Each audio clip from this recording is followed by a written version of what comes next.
এই পুলিশ এসেছিল মোটামুটি 1:10-15 এসে কি নাগাদ। বলে গেল? এ বললো এই চিঠিটা রিসিভ করুন। আমি চিঠিটা রিসিভ করে দিলাম ওনাকে।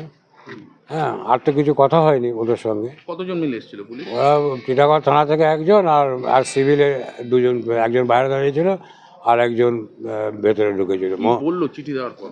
চিঠি দেওয়ার পর কিছু বলেনি। আমি চিঠিটা পড়লাম, কি লেখা আছে? তাতে লেখা আছে ওই যে 4 তারিখ মানে আগামীকাল দেখা করার জন্য কোথায় কোথায়? ওই মোহনপুরে। মোহনপুর থানায়। কি জন্য? ও তো চিঠির মধ্যে সব বিস্তারিত লেখা আছে, ওটা দেখলেই বুঝতে পারবেন কী জন্য হয়েছে। কাকে দেখা করতে বলছে? আপনার কৌস্তব প্রস্তাব বাক্স, মানে আর কিছু বললো? আর কিছু বলেনি। ও চিঠিটা রিসিভ করে যায়, মিনিট 5 ছিল, 5 মিনিট ছিল, 5 মিনিট থেকে ও চিঠিটা দিয়ে চলে গেল। তারা পুলিশ কোথায়? একজন টিটাগড় থানার ছিলেন অফিসার, আর একজন তো সিভিলিয়ান মোহনপুর থানার বিআইএনএস, উনিকে। এরকম ভাবে যে পুলিশ আসলো আপনার বাড়িতে, আপনি কি কোনো আতঙ্কিত বা ভয় পাচ্ছেন হঠাৎ করে পুলিশ আসলো? এসব দেখে দেখে অভ্যস্ত হয়ে গেছে, আর এসব প্রতিবাদী চরিত্রের বাড়িতে পুলিশের বাড়িতে কারো বাড়ি যাবে, এইটুকুই ব্যাস। আর কি, এর আগেও কৌস্তব বাগচির বাড়িতে আগেরবার পুলিশ এসছে, সেটা তো আপনারা জানেন। আর এইবার আবার আসলো? আবার আসলো পুলিশ।